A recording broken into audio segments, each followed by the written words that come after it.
La Russie s'apprête à élire son président. C'est un pays immense et complexe, écartelé entre ses vieux démons et ses désirs d'émancipation. Grand reporter pendant près de 15 ans à Moscou, j'ai parcouru cette Russie de fond en comble, au rythme d'une actualité souvent tragique. J'ai appris à connaître ce peuple russe, que les Français connaissent si mal, souvent aveuglés par une caricature bien loin de la réalité. À quelques semaines de la présidentielle, je suis partie à la rencontre de ces Russes qui font vibrer le plus grand pays du monde, des hommes et des femmes, à Vladivostok, en Sibérie ou à Saint-Pétersbourg, qui constituent le cœur d'une Russie authentique. Un cœur qui ne bat pas forcément à Moscou, mégalopole plus occidentale que jamais, à la veille de la Coupe du Monde de football. Pendant 4 mois, j'ai sillonné le pays et interrogé artistes, businessmen, retraités, curés, médecins, homosexuels, pour savoir si, ce 18 mars, ils formeraient un continent uni derrière le président qui les dirige depuis 17 ans. Un continent derrière Poutine.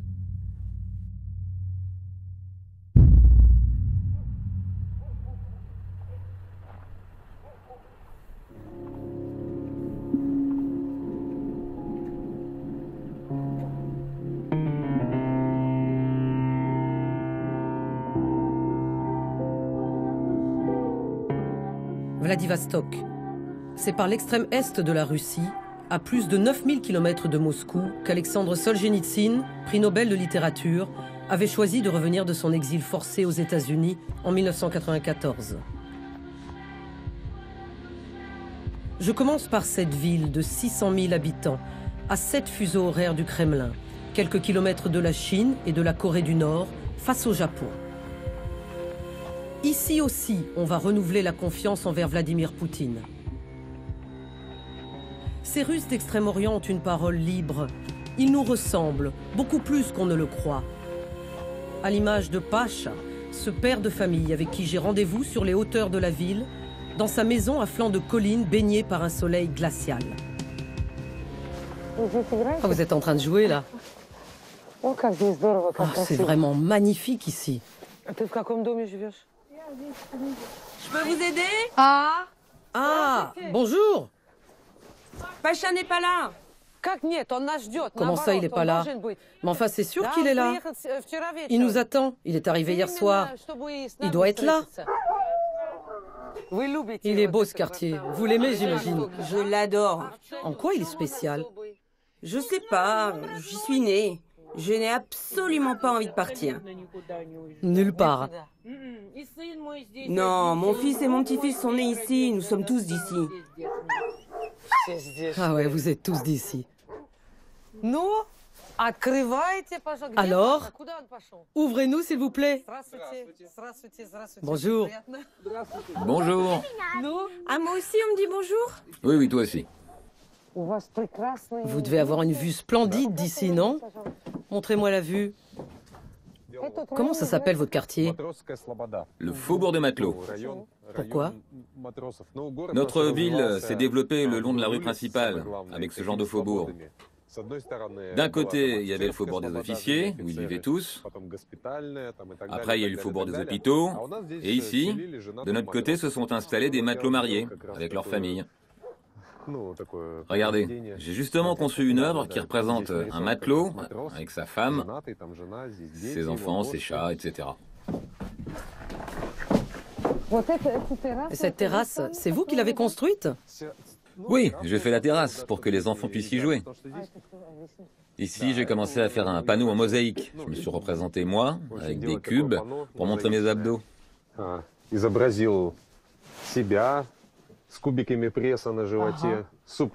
épouse avec de grandes joues et des gros seins en forme d'assiette. Et puis nos 3 enfants.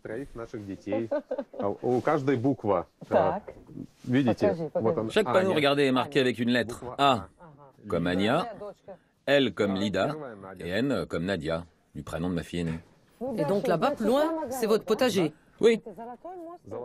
Et c'est la Corne d'Or? Oui, c'est le pont sur la Corne d'Or. Nous sommes arrivés ici en 2013. Le pont existait déjà. Et justement, nous cherchions une maison avec vue sur le pont. Ah bon, vous cherchez cette vue alors? Maintenant, à Vladivostok, tout le monde cherche une vue sur le pont.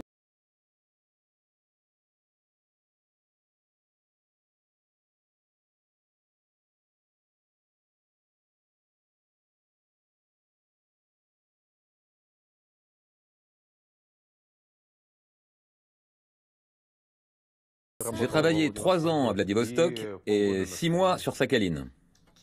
Qu'est-ce que vous faisiez exactement? Je dirigeais le service en charge de l'aménagement esthétique de la ville. Il faut dire que le sommet international de 2012 avait donné un immense élan à la ville, et la ville se voyait belle. Il y avait beaucoup d'enthousiasme.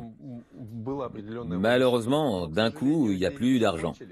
L'attention du gouvernement fédéral est partie ailleurs, vers la Syrie, vers l'Ukraine, vers ces énormes problèmes.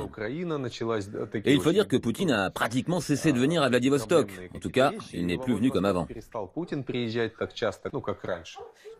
Vous allez voter le 18 mars? Je pense que non. Ça fait longtemps que je ne vote plus. Je n'ai voté qu'une seule fois, et c'était pour Poutine, justement à l'époque où il s'occupait de la ville. En votant Poutine, je votais pour Vladivostok. Quand le président change, ça change d'abord à Moscou, puis après ça change autour de Moscou, et puis dans l'Oural, puis en Sibérie, et petit à petit ça arrive jusqu'à nous. Ah oui, petit à petit. Oui, c'est quand le président est déjà fort que tous les changements arrivent en Extrême-Orient, quand il a déjà plus ou moins tout arrangé à Moscou. Seulement après, il commence à s'occuper des régions lointaines. Ça a été la même chose avec Poutine lui-même. Il est arrivé au pouvoir en 2000, et finalement, ce n'est qu'en 2012 qu'il s'est vraiment rendu compte de la dimension de son pays. Et oui, il lui a fallu 12 ans. Oui, 12 ans. Faut dire qu'ici, le processus est toujours plus lent. Et si le pouvoir avait changé à Moscou, vraiment, ça aurait joué contre les intérêts de Vladivostok. Natacha, et vous allez voter? Ah non, pas du tout. Pour les mêmes raisons que Pacha, ou vous avez les vôtres? Non, c'est parce qu'en fait, je crois que tout est déjà décidé. Oui, c'est comme ça. Tout est déjà décidé. Mais qu'est-ce que vous voulez dire? Nos voix? C'est sûr que franchement, elles n'ont aucune importance. Ça fait 17 ans que Poutine est au pouvoir. Oui. C'est long quand même. Eh oui. Vous êtes devenu adulte en 17 ans. Vous avez créé votre famille. Bon, premièrement, pendant ces 17 ans, le système d'État n'a pas changé. Et il faut dire que c'est le plus important. La stabilité. Oui, la stabilité. La stabilité du régime, la stabilité du développement. Beaucoup de Russes pensent que la Russie est menacée de l'extérieur, par la Corée du Nord, l'Europe. Qu'est-ce que vous en pensez? Ces sanctions, c'est vraiment de l'enfantillage par rapport aux années de la perestroïka, quand il n'y avait plus de règles du tout et où on ne s'ennuyait pas. C'était plutôt drôle. On était jeunes, on était insouciants. On vivait uniquement de sarrasin et de pâtes, tu te souviens? Il n'y avait même pas d'isolation au mur. Il faisait très froid à l'intérieur. Sans problème, on arrive à vivre sans chauffage, sans nourriture. Presque on peut vivre sans rien. On est habitué à tout faire nous-mêmes, donc ces sanctions. C'est rien du tout. Le fromage, on l'importe plus de France. C'est pas grave. Pas grave du tout. Il y a du fromage russe. Oui, heureusement. Et en plus, on peut se passer de fromage, donc les sanctions, ça nous fait pas vraiment peur. Par contre, ce qui nous fait peur, c'est si ça change à l'intérieur du pays. Si le pouvoir changeait, si par exemple les communistes revenaient, ce serait difficile. Je ne suis pas content de la situation actuelle, mais en même temps, je comprends que ça pourrait être pire. Donc d'un côté, vous ne souhaitez pas voter pour Poutine, et de l'autre, finalement, quand même, vous le défendez. Ben oui. C'est vraiment difficile à comprendre. En fait, ça aurait été plus simple à comprendre s'il y avait eu un candidat capable d'exprimer tout cela. Alexei Navalny, quand même, c'est le scénario de la révolution orange, comme en Ukraine. Si cet opposant arrivait au pouvoir et commençait à sabrer à droite, à gauche, changer les élites et la répartition des forces à Moscou, ici, à Vladivostok, on serait vraiment très mal. Alexei Navalny. La plupart de mes interlocuteurs vont évoquer cet homme de 41 ans, autoproclamé opposant numéro 1 au Kremlin, qui voulait se présenter à la présidentielle. Mais c'était sans compter sur la justice, qui l'en empêcha pour cause de condamnation avec sursis dans une affaire où il clame encore son innocence. Interdiction justifiée ou complot ourdi par Poutine, Navalny a continué à faire campagne. Pour rien. Dans la famille de Pacha, on suit les affaires moscovites avec distance. Ici, les yeux sont au moins autant braqués vers le voisin d'en face, le Japon.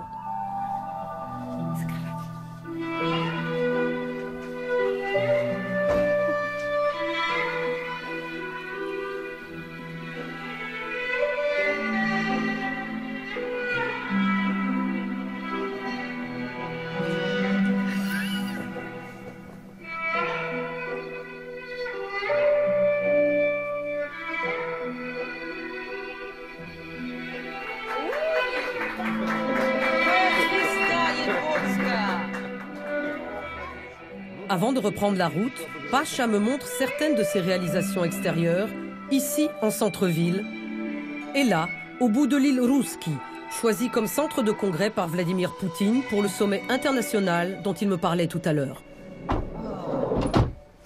Ça va, il fait bon. Wow, c'est quoi cette beauté ici? Voilà, regardez là-haut. De ce côté, il est en train de sourire, et de l'autre, il est plutôt triste.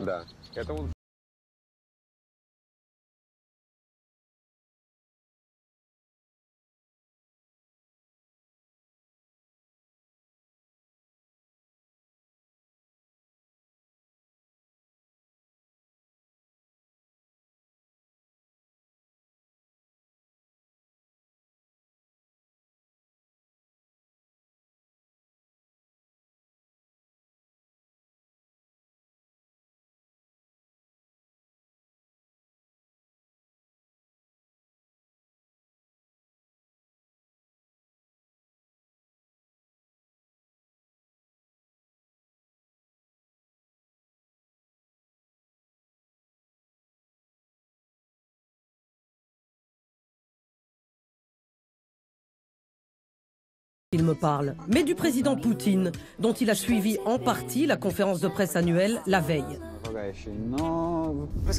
T'as regardé les 3 heures de conférence de presse avec Poutine? Non, j'ai regardé que quelques minutes, notamment un extrait où il parle de Navalny. De Navalny? Oui, c'est quand Poutine répond à la question de cette journaliste candidate qui parle de l'opposition. Ah oui, c'est elle qui a posé la question. Oui, c'est elle. Quoi exactement? Je vous la montre?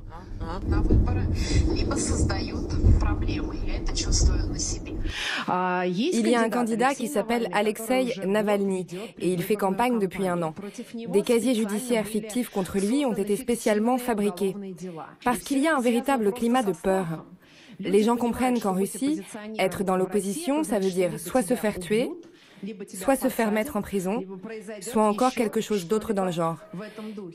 Donc voici ma question. Pourquoi est-ce que ça se passe comme ça? Le pouvoir aurait-il peur de concurrents honnêtes? Concernant le personnage que vous avez évoqué, est-ce que vous auriez vraiment envie que ce qui s'est passé à Kiev se reproduise ici? Qu'il y ait chez nous une tentative de coup d'État? Nous avons déjà vécu tout ça. Mais quoi? Vous voulez que ça recommence? Je suis sûr que la majorité absolument écrasante des habitants de la Russie ne le souhaite pas et ne le permettra pas. Moi, je pense pas que Navalny a l'intention de déstabiliser le pays. Et Poutine, vous pensez qu'il a raison quand il dit que tous ces événements ont déjà eu lieu en Russie? Je sais pas trop, enfin, il essaie surtout de noyer le poisson. Cette question sur l'opposition, vous ne croyez pas que Poutine savait à l'avance qu'on la lui poserait? Non, je suis pas sûr. Je suis pas sûr du tout, en fait. Et pour moi, tout ça, c'est bien triste. Ce qui se passe chez nous en Russie, c'est vraiment une espèce de totale stagnation. Un vrai marécage. Un marécage. Un marécage dont on aura bien du mal à sortir. Avant d'arriver à sa boutique, nous nous arrêtons dans un centre commercial où Sacha a réservé un stand pour vendre ses bandes dessinées.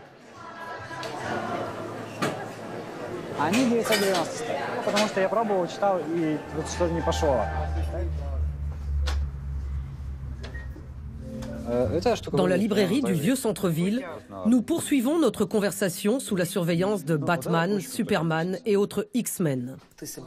Vous vous préparez à aller voter le 18 mars? Oui, je pense que oui. Dans ce pays, franchement, on ne demande pas de gens qui seraient prêts à faire quelque chose de bien.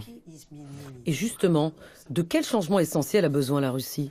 De la possibilité de choisir, déjà, pour commencer, et aussi que plus rien ne soit prévisible. J'aimerais vraiment moins de corruption. C'était facile ou pas pour vous de monter votre petit business à Vladivostok? Vous êtes jeune. Où vous avez trouvé l'argent? J'avais aucun réel capital de départ, mais bon, j'avais des petites économies. Je faisais juste de la revente de jeux vidéo sur Internet. Ça m'avait rapporté un peu d'argent. Donc vous n'avez reçu aucune aide de la part de la mairie, par exemple? Non, je me suis même pas adressé à eux. Théoriquement, c'est possible de le faire? Oui, j'ai des amis qui ont reçu des aides. Sacha est un optimiste. Il sait qu'il ne peut compter que sur lui-même pour réussir. Symbole de jeunesse et de dynamisme, il est le parfait reflet de cette drôle de ville coincée entre mer du Japon et frontière chinoise. En longeant cette frontière vers le nord pendant 800 km, on atteint l'une des plus grandes agglomérations de Russie orientale, Khabarovsk. «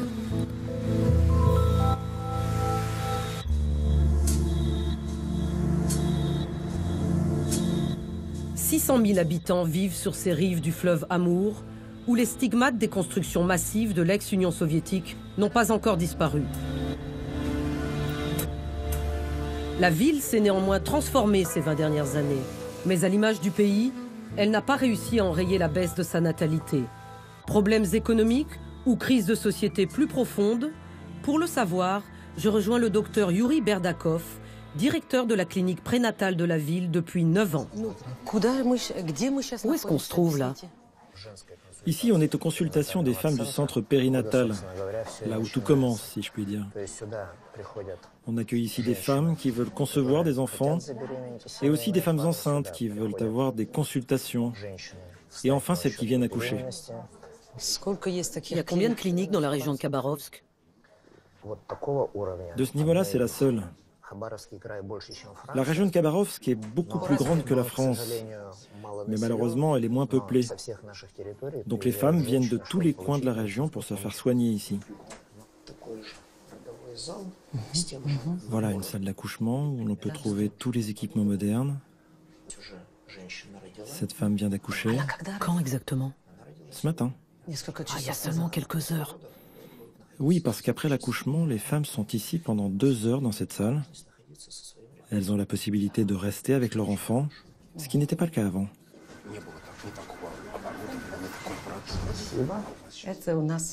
Et lui, comment il s'appelle? Albert. Albert? C'est votre premier enfant? Non, le second. J'ai aussi une fille de 10 ans. De 10 ans. Et pour elle, vous aviez accouché où?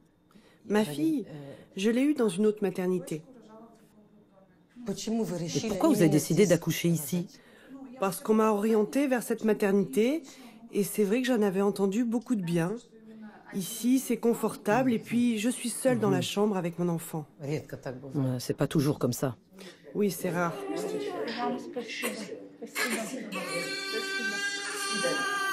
Selon nos statistiques, 2500 à 3000 enfants naissent tous les ans ici.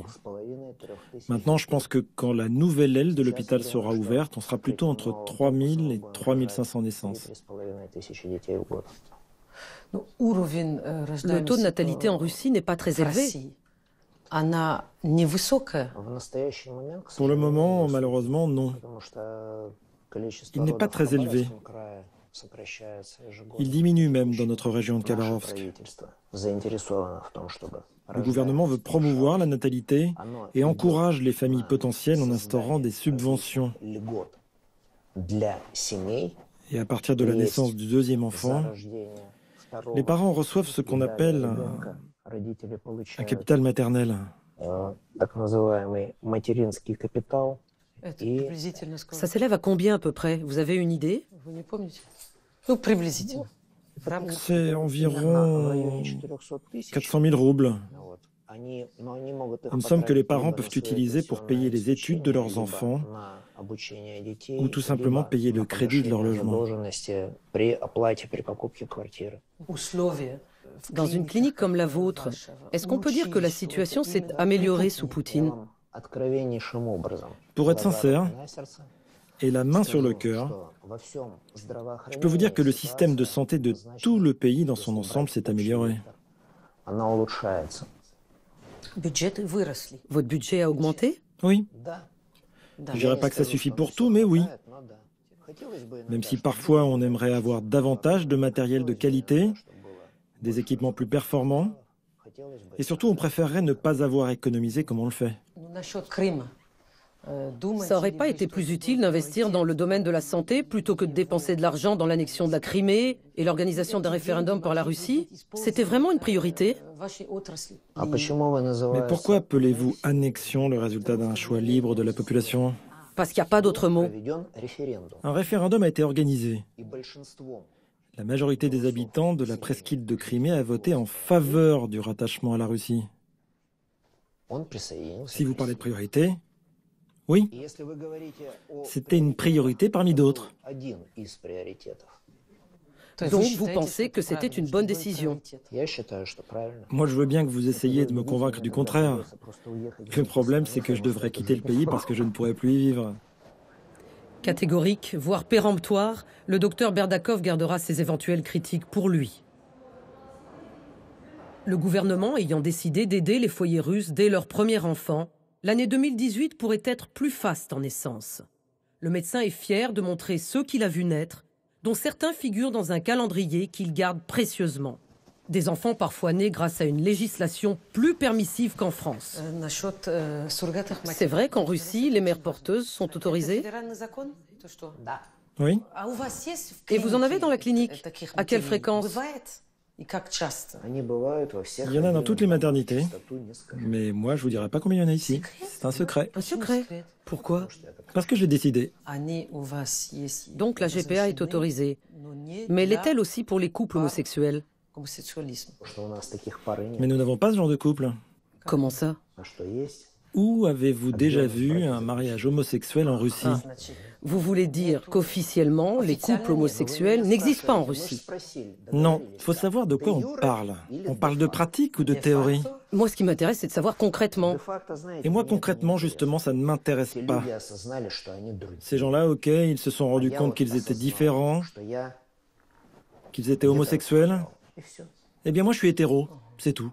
J'ai une femme, j'ai des enfants, et je serais très malheureux si un jour mes fils décidaient qu'ils étaient des filles.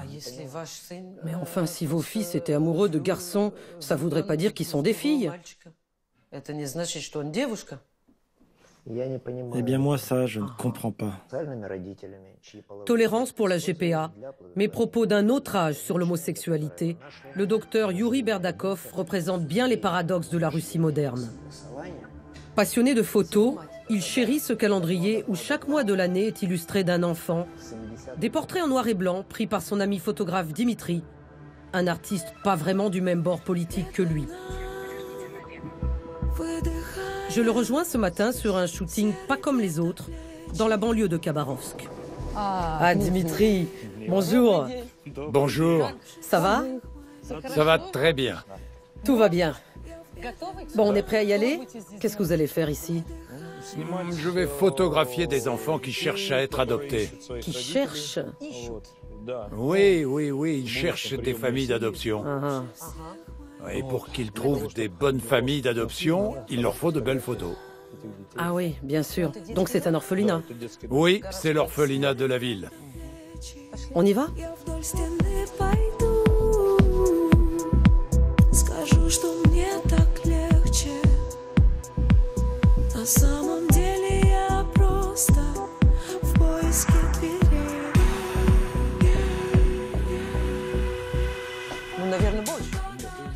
Casquette vissée sur la tête, corpulence de catcheur, lunettes teintées en jaune pour voir la vie un peu moins grise, Dimitri expose parfois ses photos à Saint-Pétersbourg.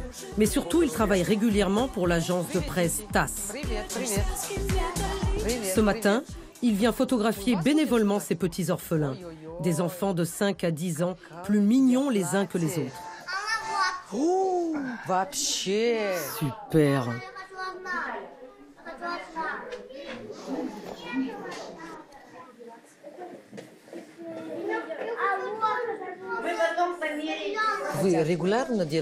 Vous organisez ce genre de sessions photo régulièrement? Oui. Les enfants grandissent vite, donc c'est nécessaire une fois tous les 6 mois à peu près. Avant, les enfants restaient ici jusqu'à leurs 18 ans. Aujourd'hui, heureusement, les citoyens russes adoptent de plus en plus. Comment ça se fait qu'ils adoptent plus? Parce que l'État subventionne plus ces familles et que, d'une certaine façon, il y a une prise de conscience. Donc, la situation s'est améliorée. Pas autant qu'on voudrait, mais on voit enfin le résultat de ce travail. Dima, regarde, voilà notre petite star. C'est facile de photographier les enfants? Oui, c'est super facile.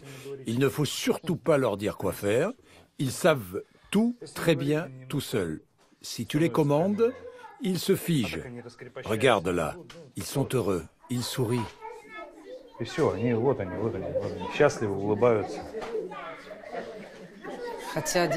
Mais en fait, Dim, ils ne savent pas pourquoi on les prend en photo. Non, non, bien sûr, ils ne savent pas. Mais quand même, pour eux, c'est du bonheur.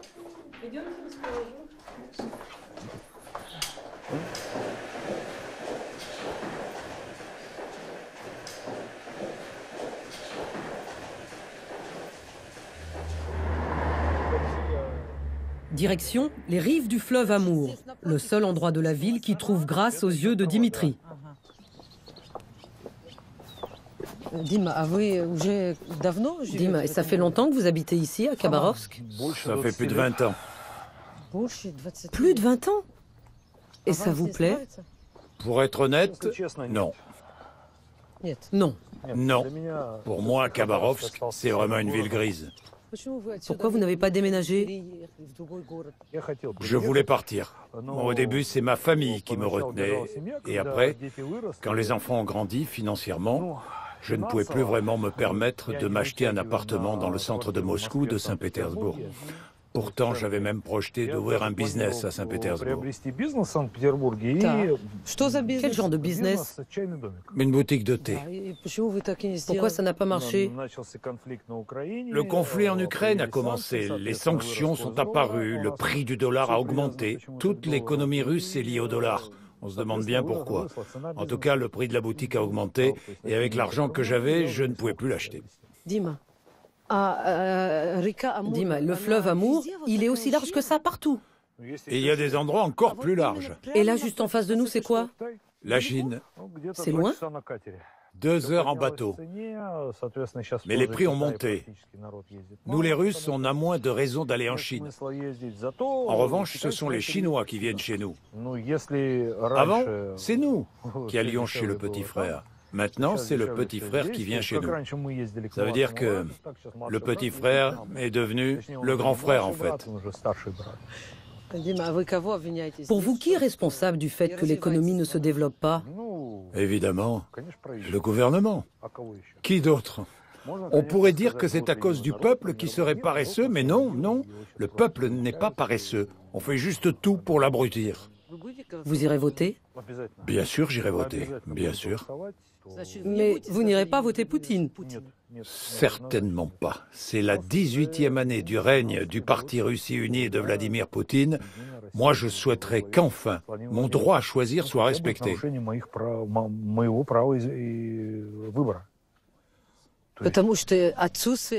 Il vous manque une alternative à Poutine. Peut-être qu'il y en a une d'alternative.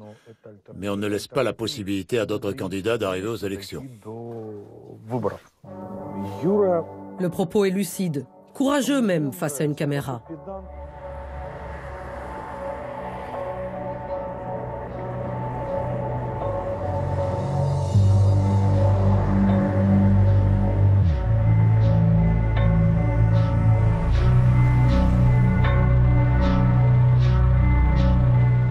Dimitri habite un pavillon à l'extérieur de la ville et il n'est pas du genre à faire semblant, y compris lorsqu'il m'invite à partager le thé avec sa compagne Lucia, rencontrée à Khabarovsk il y a 22 ans.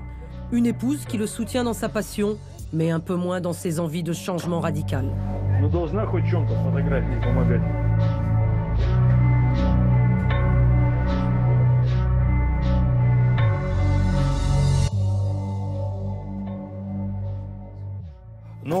Les photos de reportage, pour moi, c'est purement alimentaire. Pour l'agence TASS? Oui, pour l'agence TASS. Bon, c'est vrai qu'ils ne paient pas beaucoup, mais c'est prestigieux de travailler pour eux. Artiste photographe, ce n'est pas un travail à temps plein. C'est pas régulier. Non, bien sûr, c'est pas régulier. Pour un photographe, un jour il y a du travail, le lendemain il n'en a pas. Et vous, Lucia, c'est quoi votre travail? Je suis employée à la station-service du coin. Dim, votre rêve de partir ailleurs, dans une autre ville? Lucia ne soutient pas du tout mon rêve. Lucia ne vous soutient pas du tout? Oui, parce que moi, je veux rester plus près de mes enfants. Et surtout du dernier de mes petits-enfants qui vient de naître. Et vous n'aimeriez pas vivre dans un autre pays, avec un système politique tout à fait différent? Ou alors, peut-être c'est pas si important pour vous. Moi, vous savez, je me méfie plutôt de la politique. Ça vous indiffère? Oui, c'est exactement ça. C'est moi qui l'a poussé à aller voter. Vous irez voter à la présidentielle? Je ne sais pas. En mars? Si, On elle verra. ira. Non, je ne sais pas. Ça n'a pas de sens d'aller voter. Tout est déjà décidé à notre place. Ah bon? C'est ce que vous pensez? Mais ta position n'est pas du tout la bonne. Absolument pas. Non, Dima. Mais j'ai le droit de le penser. C'est justement parce que des gens raisonnent comme toi qu'au final, une majorité de Russes accepte le pouvoir en place. C'est tout. C'est comme ça. Tu n'as pas peur de ce qui arrivera après? Bon, disons que tu vas encore travailler 10 ans, et après tu vas recevoir combien de retraite? 10 000 roubles? Et alors? 10 000 roubles. Et qu'est-ce que je peux y faire? Tu as la possibilité d'essayer de modifier les choses en allant voter pour quelqu'un d'autre. Et toi, la seule chose que tu dis, c'est « ça sert à rien d'y aller ». Attendez. Ça veut dire qu'en fait, c'est toi-même qui ne veux pas changer le système. Finalement, c'est confortable pour toi. Enfin, il y a vraiment un autre candidat pour qui vous pourriez voter? Du moment que ça change les choses, on pourrait voter pour n'importe qui d'autre, pour qu'il y ait du changement au sommet du pouvoir. Si t'as pas été bon, si t'as rien pu changer, quitte le pouvoir et laisse la place à un autre. C'est sans doute par amour pour Dimitri que Liusa adopte un discours plus fataliste que contestataire. Pas envie de se faire remarquer et encore moins de faire la révolution. Solide, le couple attendra que la caméra s'arrête pour s'étreindre, le temps d'une photo d'adieu.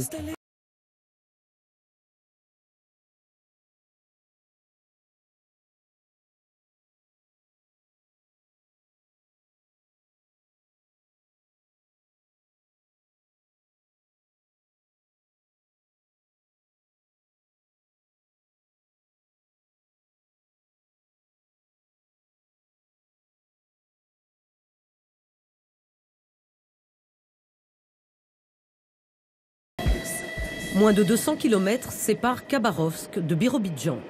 Si je décide de faire étape dans cette petite ville de 75 000 habitants, c'est pour son histoire unique. Créée il y a tout juste 80 ans, à l'initiative de Staline, la région autonome juive, ou Birobidzjan, du nom de sa capitale, a accueilli des dizaines de milliers de juifs avant la création d'Israël.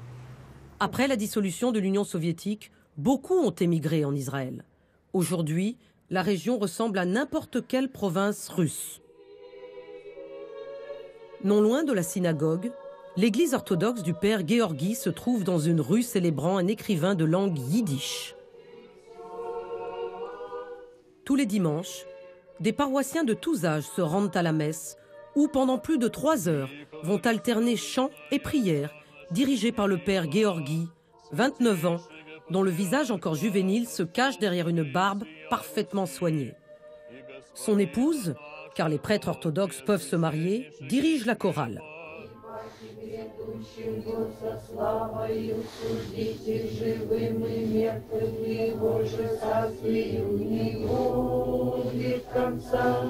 И Духа Святого Господа Животворящего, и же от Отца Исходящего, и же с Отцем и Сыном поклоняемо и славим. Voilà notre grand-mère Tania, elle a 94 ans. Bonjour. Vous avez assisté à toute la messe, vous avez vu comme c'est fatigant de rester debout. Eh bien, elle vient toutes les semaines et elle ne s'assoit presque jamais. Depuis 2009, le père entretient son église comme sa propre maison. Il a même monté une opération de financement participatif sur Internet pour restaurer son toit.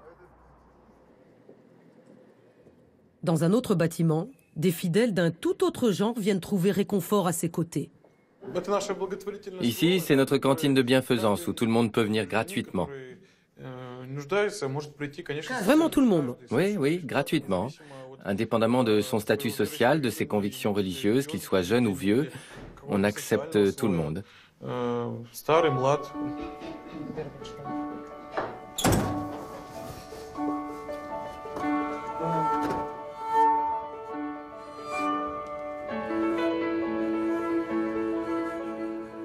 père Georgi vit à 2 kilomètres de là avec sa femme, ses 2 petites filles et ses beaux-parents, dans un appartement exigu qui n'est même pas le sien.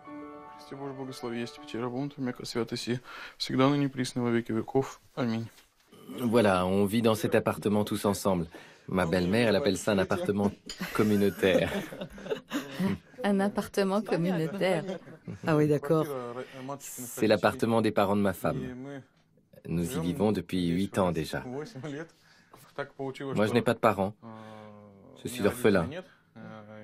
L'État m'a offert un appartement dans lequel on est en train de faire des travaux.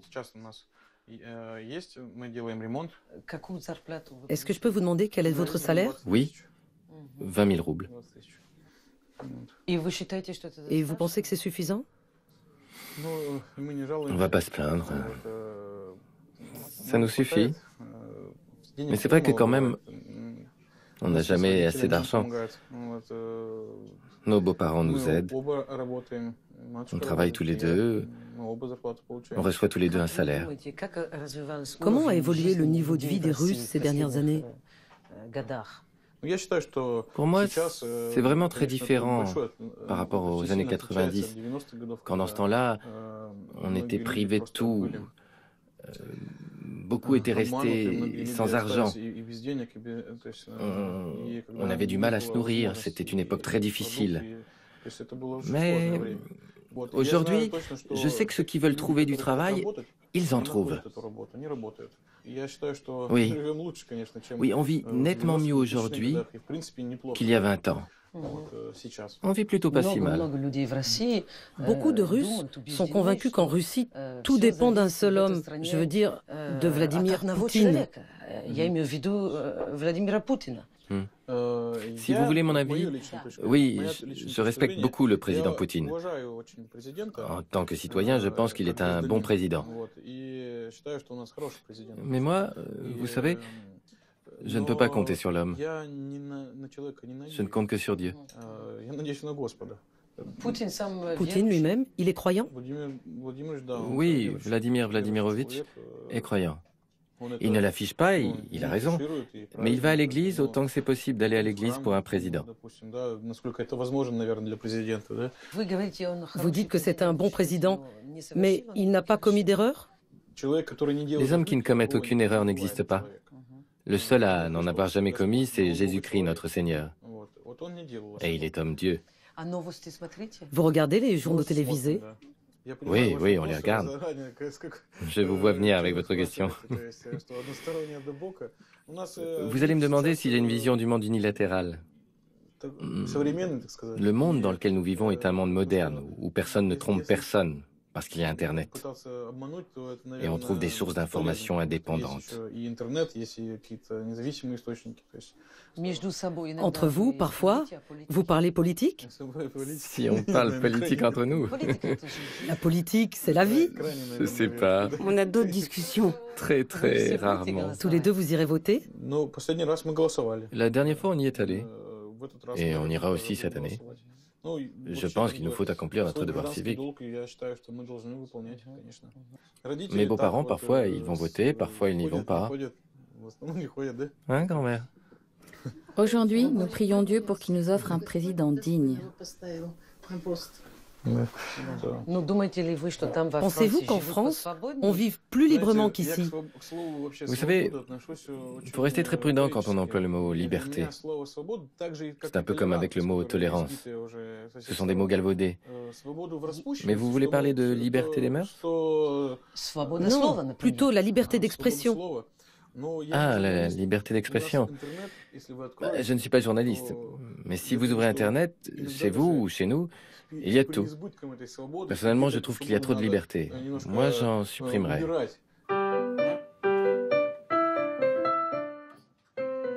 Pas certain que mon amie Ludmila soit d'accord avec l'analyse du père Georgi. Ludmila connaît bien la France.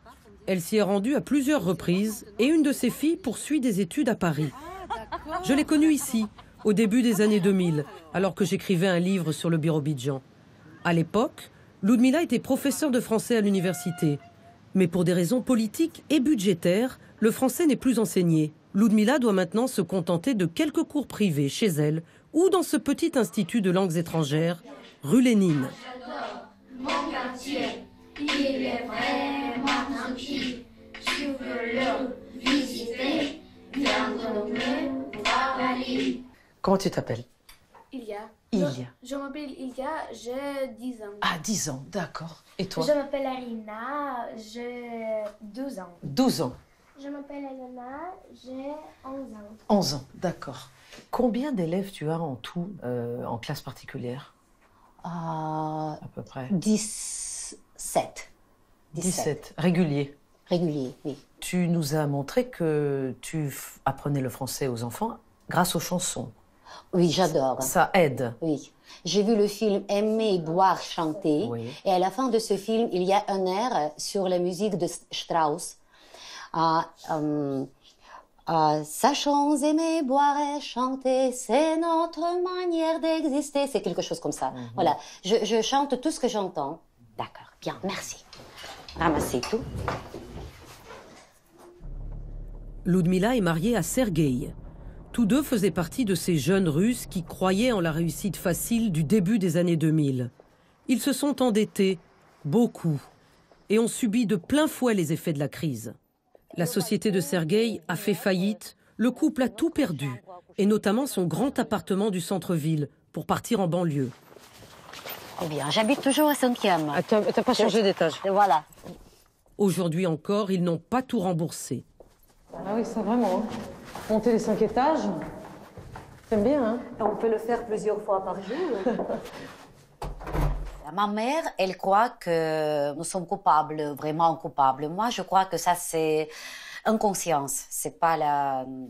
C'est inconscience. C'est notre leçon à nous qu'il faut être plus instruite, avoir plus de précautions pour faire le business.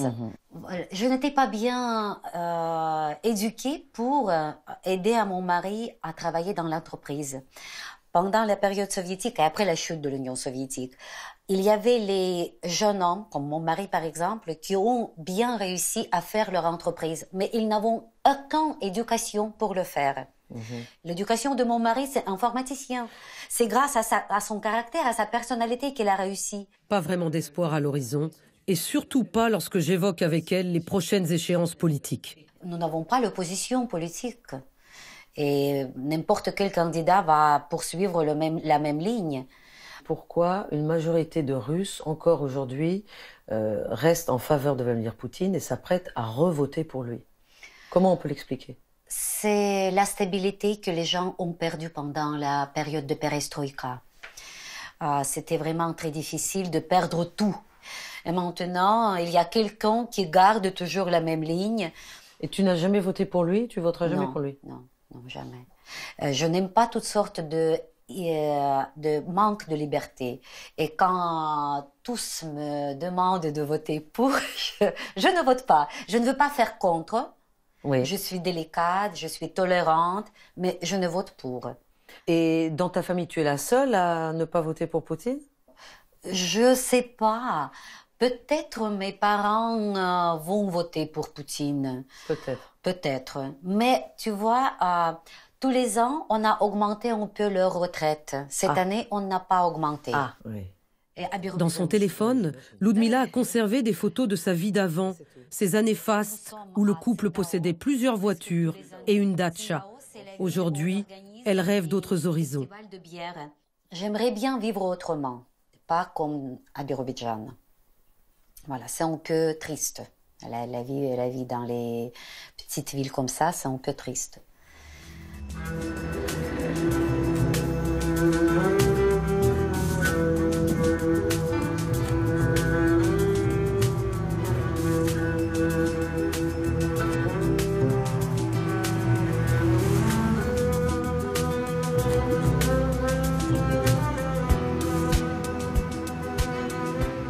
Sergueï continue tant bien que mal à travailler pour rembourser.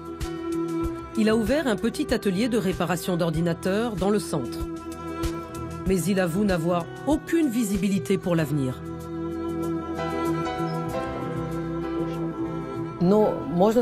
Est-ce qu'on peut dire que votre niveau de vie a chuté? Ah oui, sans aucun doute. C'est-à-dire que ce que Lyudmila et moi pouvions nous permettre avant est hors de portée aujourd'hui.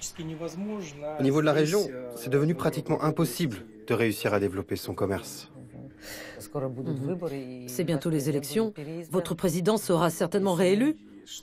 Oui, et alors qu'est-ce que ça va changer pour moi? Concrètement, pour vous, ça ne changera rien. Absolument rien. Autrefois, le peuple croyait en son tsar et prétendait que c'était son entourage qui était mauvais. Après, le peuple a cru en Staline et disait que c'était ses directeurs qui étaient mauvais. Maintenant, c'est la même chose. On croit en Poutine, le peuple croit en lui et fait retomber tous les problèmes sur le dos de ses députés et de ses gouverneurs. Notre pouvoir politique entretient tout ça. Poutine se place en garant de la morale, il donne des conférences à la télé, les gens s'adressent à lui 2 fois par an pour qu'il résolve tous les problèmes. Il se donne l'air d'un tsar. Pas beaucoup d'espoir dans le propos de Sergueï, dont l'avenir ne tient qu'à un fil.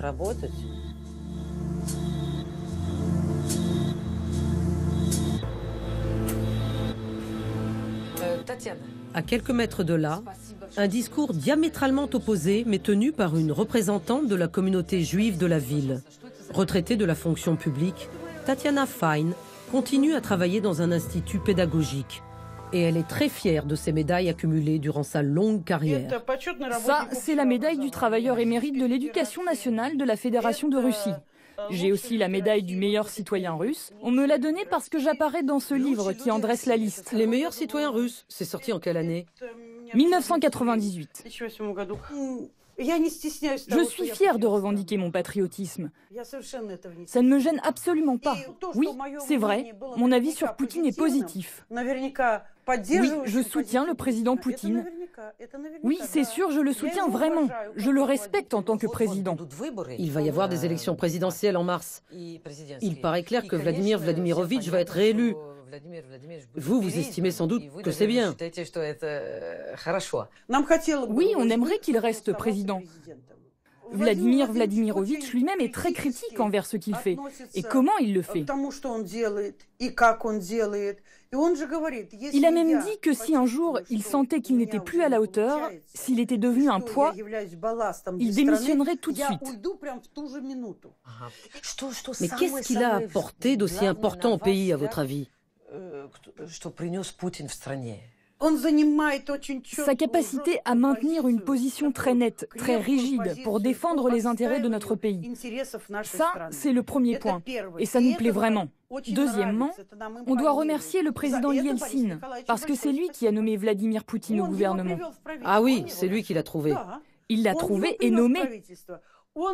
C'était en 1999, au moment du réveillon, pendant qu'on était tous en train de cuisiner des salades et préparer nos toasts. Yeltsin a passé le relais à Poutine et il nous a demandé pardon pour ses erreurs. Et nous, les Russes, vous savez comment on est.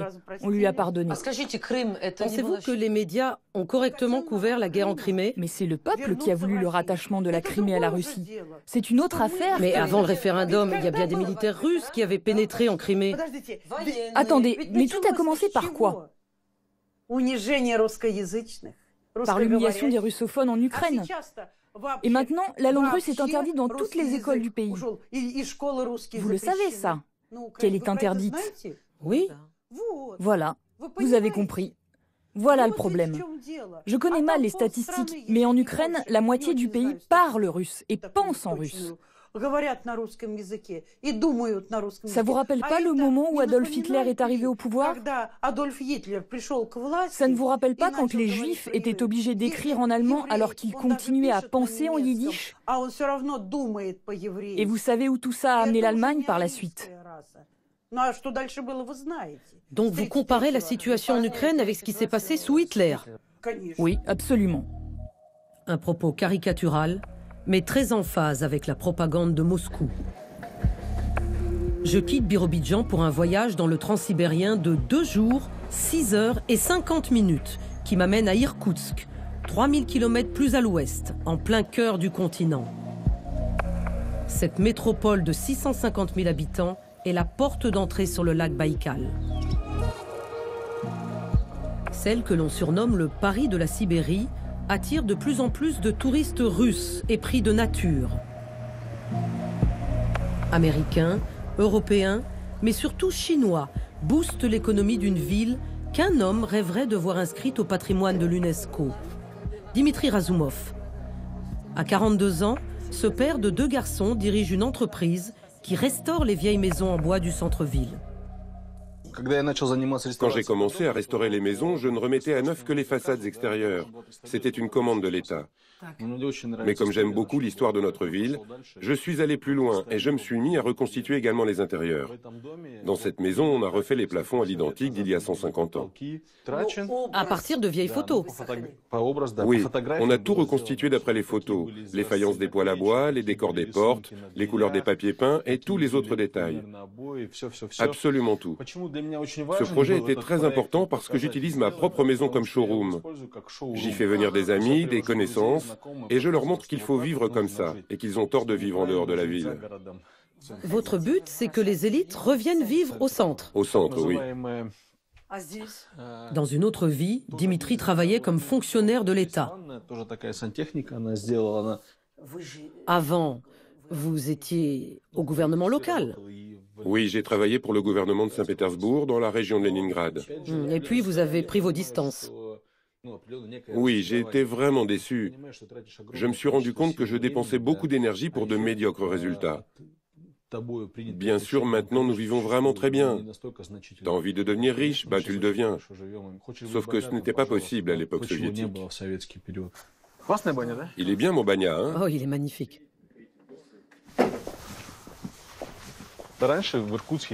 Avant, chaque rue à Irkoutsk était bien particulière, chacune avait son style. Aujourd'hui, quand je reconstruis ces maisons, j'essaie de réunir tous les éléments de décor traditionnels du quartier et j'en fais un remake. Aha! Il est là, Aha! Les gars, apportez-moi s'il vous plaît le haut de la gouttière.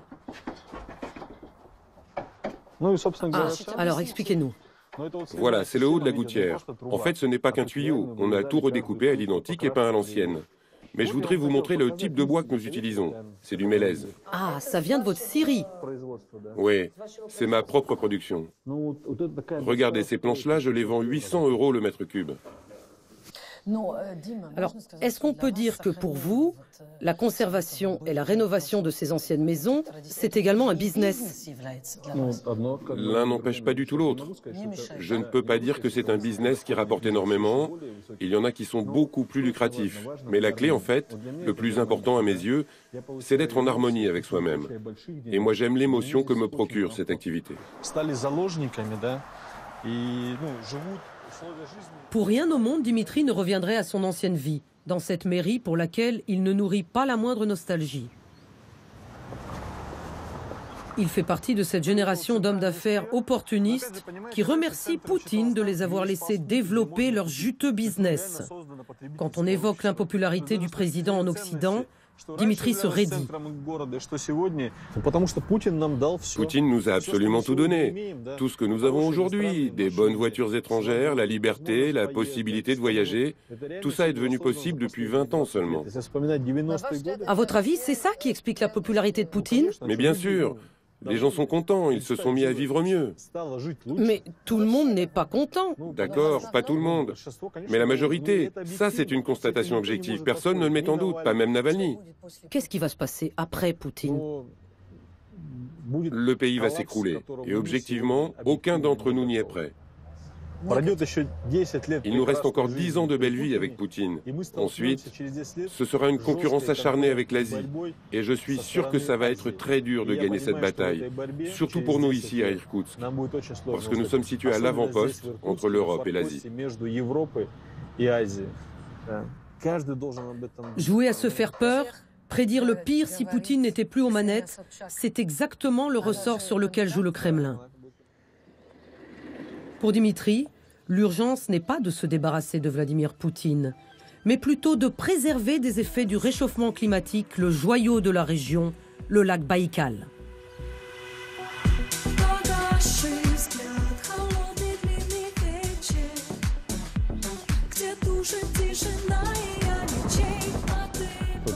Le lac Baïkal, c'est 24% des réserves d'eau douce dans le monde.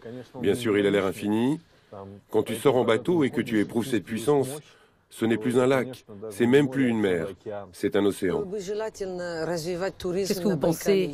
Serait-il souhaitable de développer le tourisme sur le lac ou au contraire, il faudrait le limiter pour des raisons écologiques? Bien sûr, il faut développer le tourisme, parce que ce lac appartient au patrimoine mondial. Mais il faut aussi le développer d'une manière civilisée, construire des systèmes de purification, développer une infrastructure nécessaire et conforme à des normes écologiques. On doit préserver le lac, non seulement pour les habitants d'ici, mais aussi pour tous les Russes, pour la planète entière, et surtout pour les générations futures.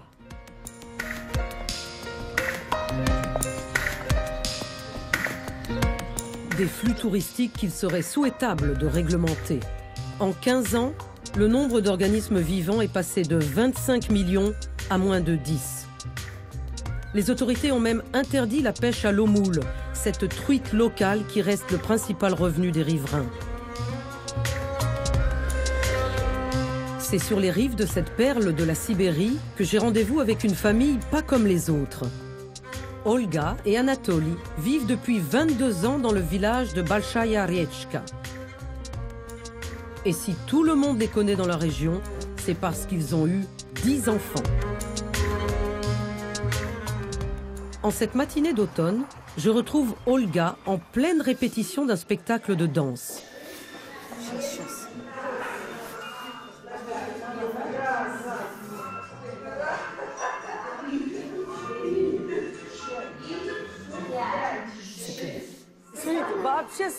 Ah mais c'est vraiment super, vous vous entraînez super bien.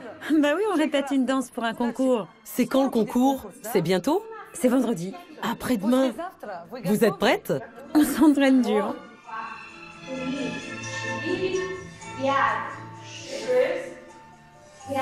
Balshaya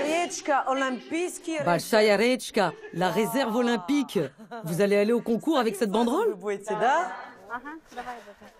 Difficile d'imaginer au premier abord que ce petit bout de femme de 54 ans, à la retraite, est mère de 5 garçons et 5 filles, tous plus beaux les uns que les autres. Son premier enfant, Olga l'a eu avec Anatoly à l'âge de 19 ans, et son dernier à 47 ans. Mais quand on lui demande si elle avait rêvé de cette vie, sa réponse peut surprendre. Pourquoi vous avez décidé d'avoir autant d'enfants? En fait, on n'a pas décidé. Tu vis, tu accouches. Ça s'est fait comme ça. Bah, tu vois que tes enfants sont intelligents, beaux. Tu sais que tu peux avoir confiance en ton mari. Ça se planifie pas, ce genre de choses. On était jeunes, on savait pas si on aurait 1, 2 ou 10 enfants. On s'est habitué à vivre modestement, on n'achète rien de cher. Les vêtements, les meubles, c'est des amis qui nous les donnent, voilà. C'est ça le plus important. Ah, on est arrivé. Allez, on rentre. Merci. Merci beaucoup. Bonjour Anne, comment allez-vous? Bonjour, je suis contente de vous voir. Ça va bien, moi aussi je vais bien. Ah, vous avez bonne mine. Merci. Merci. Dans cette maison où l'entraide a toujours été la règle, les 10 enfants n'ont jamais manqué de rien. Une grande pièce à vivre, un salon de musique, un dortoir qu'on imagine bien exigu quand la maison était pleine. Aucun luxe apparent. Mais sur le visage des 6 enfants restant sous le toit parental, il y a comme une joie de vivre communicative.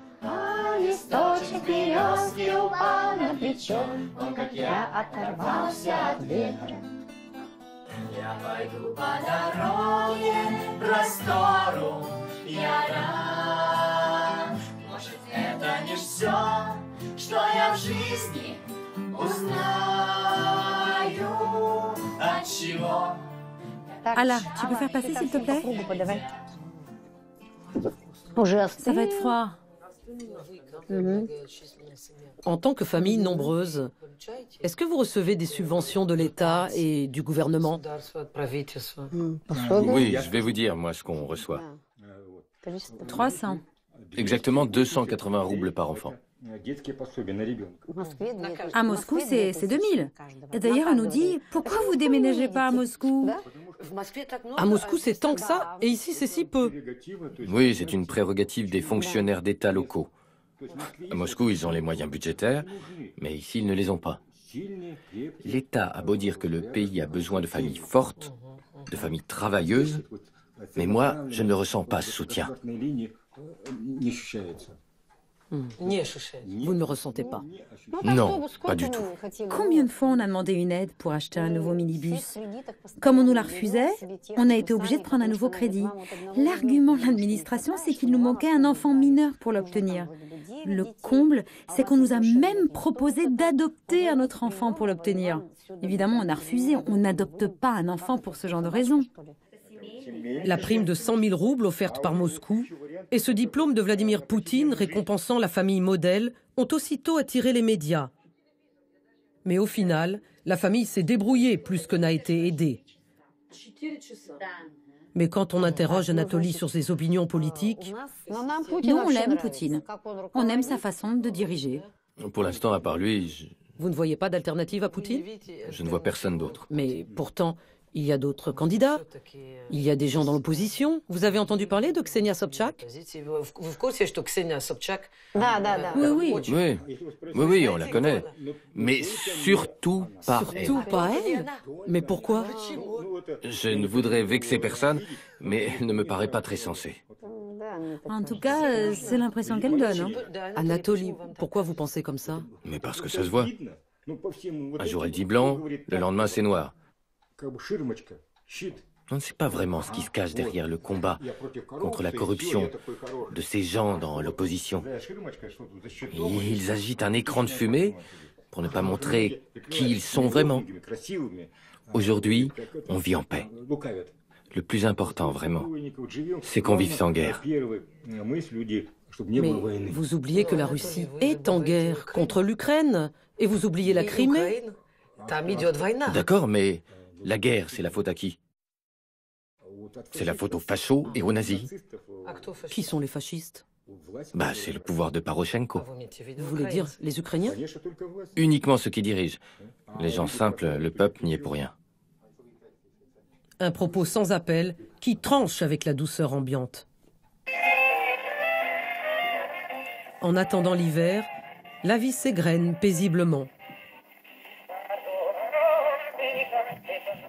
Bientôt, le thermomètre affichera 30 degrés au-dessous de zéro.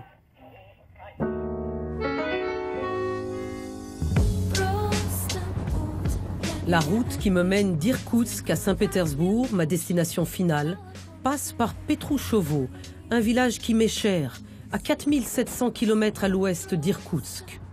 Quand j'habitais Moscou, la capitale, je venais à Petrouchovo rédiger mes articles et mes livres.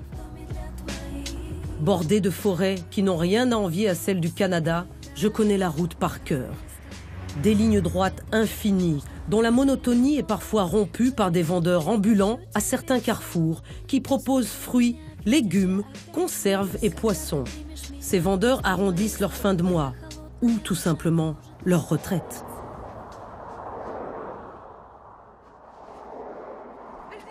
Bienvenue! Pourquoi vous vous placez uniquement de ce côté-là de la route? Parce que c'est le côté des voitures qui rentrent sur Moscou. Ah oui, d'accord. Et il s'appelle comment votre petit marché? Moi, je l'appelle la vallée des merveilles. Sérieusement? Oui. C'est vous qui avez inventé ce nom-là? Oui, c'est moi. Oh là là, vous avez des beaux poissons salés. Oui, bah oui. Et ça, vous l'avez préparé vous-même? Oui. Et vous êtes là jusqu'à 21h? Plutôt jusqu'à 19 ou 20h. Surtout le week-end? Non, tous les jours.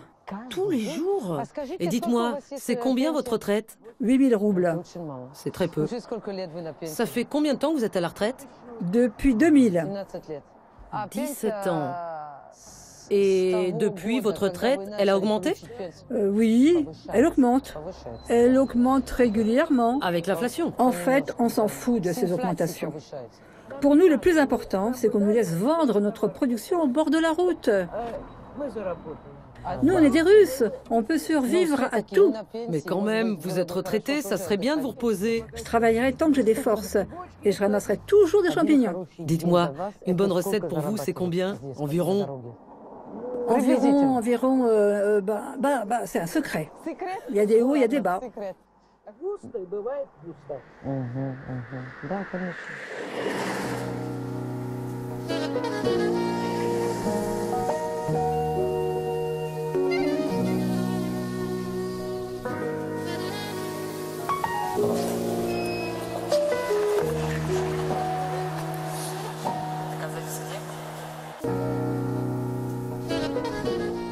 Une quarantaine de kilomètres plus loin, c'est une femme du même âge, Luba, que je retrouve au village de Petroushovo. Luba partage sa vie entre Moscou et cette maison modeste. Elle aussi est à la retraite. Elle a perdu son mari il y a un peu plus d'1 an et la situation n'est pas facile tous les jours. Moi, je me suis retrouvée ici parce que mon beau-frère habitait ce village. Ma sœur m'avait demandé de venir les aider à ramasser les patates. C'était à quelle époque? Sous Gorbatchev ou sous Yeltsin? Non, c'était sous Gorbatchev. Ah, c'était encore l'URSS. Oui, bien sûr, c'était encore l'URSS. C'était il y a très longtemps. Plus personne ne vivait dans cette maison depuis 15 ans. Elle était sans porte. Il ne restait que quelques fenêtres sans vitres. On l'a quand même achetée telle quelle. Luba, est-ce qu'on peut dire que la vie s'est améliorée au village? Bien sûr, elle s'est énormément améliorée. Est-ce que vous pouvez expliquer en quoi elle s'est améliorée? Quand on est venu s'installer ici, à part du pain, des pommes de terre, du chou et des concombres que les gens cultivaient dans leur potager, les gens n'avaient quasiment rien. Est-ce que je pourrais savoir le montant de votre retraite? Ma retraite, c'est 15 000 roubles. Dites-moi, honnêtement, est-ce que c'est suffisant? En principe, non. C'est pas suffisant. C'est pas du tout suffisant. Si je compte les charges de mon appartement à Moscou, 4 000, est-ce que je dois payer ici l'électricité, l'eau, le gaz et les ordures ménagères? Eh bien, il ne me reste pratiquement plus rien. En plus, ici au village, les retraités ne peuvent pas travailler. Il n'y a aucun travail pour eux. Il n'y a pas d'emploi pour les retraités ici? Non, il n'y a aucun poste à prendre. Et donc, comment ils font? Comment? Ils se font aider par leurs enfants, ou ils font comme moi, ils cultivent leur potager. Mais tous ces retraités qui ont une aussi faible pension, ils vont tous voter pour Vladimir Poutine? La plupart, oui. Mais pourquoi? Pour la tranquillité. Ils veulent du calme, surtout en ce moment quand on voit ce qui se passe en Ukraine. Et c'est pourquoi ils vont tous voter Poutine. Bien sûr. Et vous aussi. Et moi aussi, évidemment. Et pourquoi vous êtes tellement sûr? Parce que ma vie d'aujourd'hui me plaît. Ça fait combien? Presque 15 ans que j'ai cette vie qui me plaît. Grâce à cette vie, je peux aller me coucher tranquille.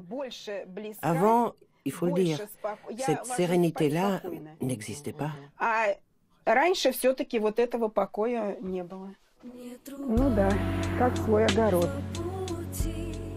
Luba est moins passionnée par la politique que par son jardin potager, qu'elle chérit depuis plus de 20 ans et qui lui permet de ne manquer de rien.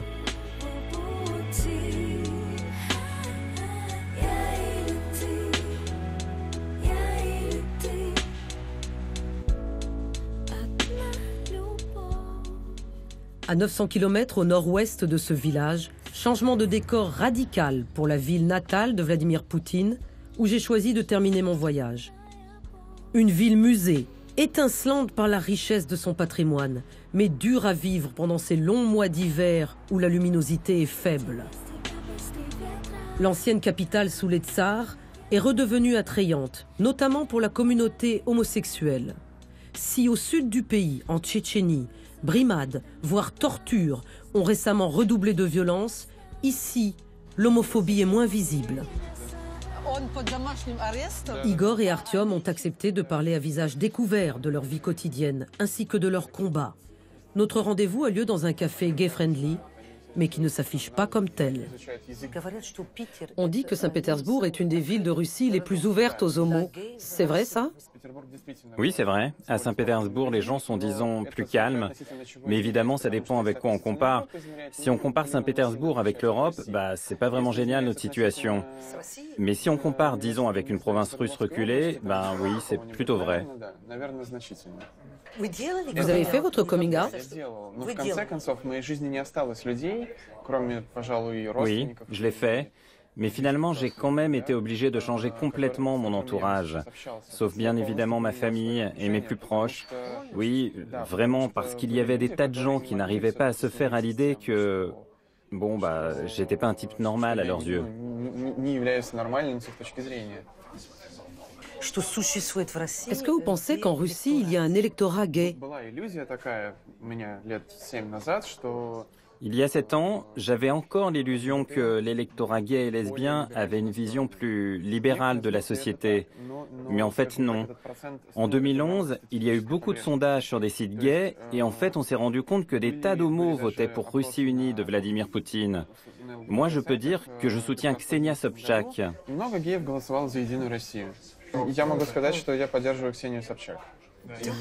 Ah oui, sérieusement. Et vous aussi?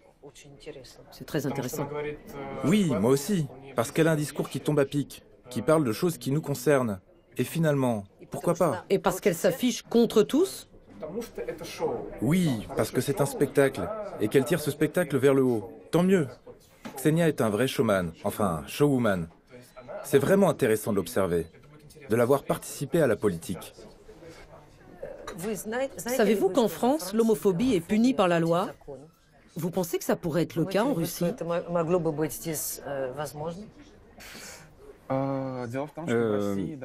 Il faut dire qu'en Russie, notre code civil est déjà pas mal sur ce thème. Même s'il ne nomme pas le groupe gay et lesbien, il y a un article du code civil très dur envers la discrimination. Mais le problème, c'est qu'en Russie, il n'y a pas de respect de ce droit en fait. Il y a une énorme différence entre la réalité et la théorie.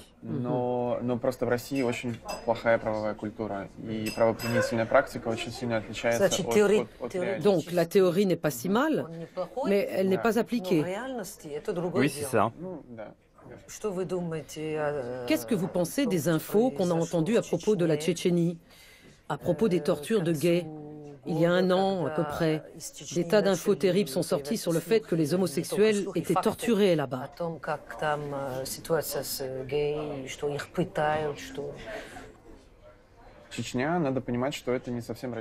Il faut comprendre que la Tchétchénie, c'est pas tout à fait la Russie.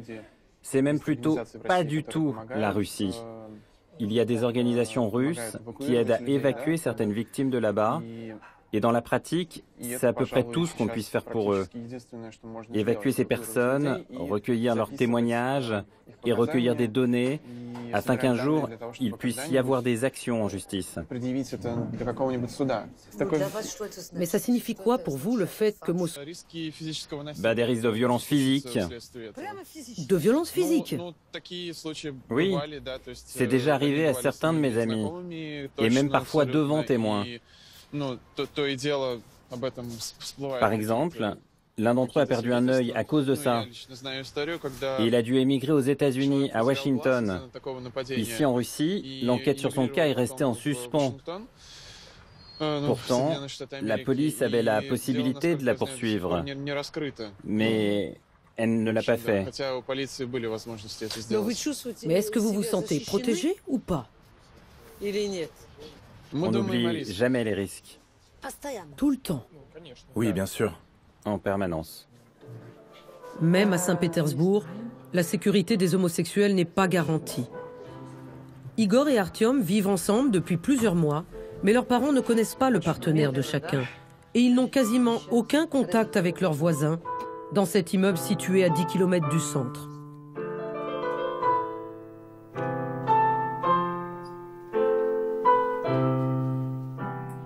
Ici, dans ce 2 pièces modeste, mais moderne, on respire comme un petit parfum de bonheur et l'on découvre que le couple est en fait un ménage à 3. Salut, à bientôt.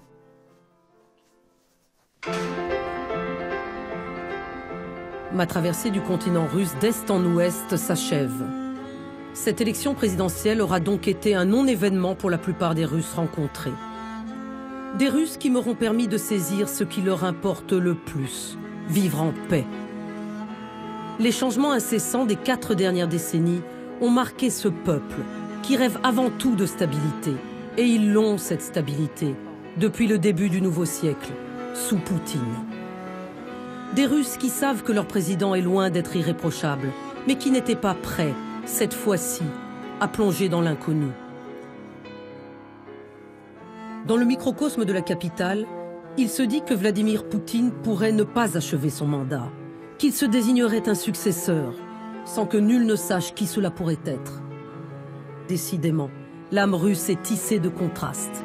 Ce n'est pas moi qui l'affirme, mais Georges Niva.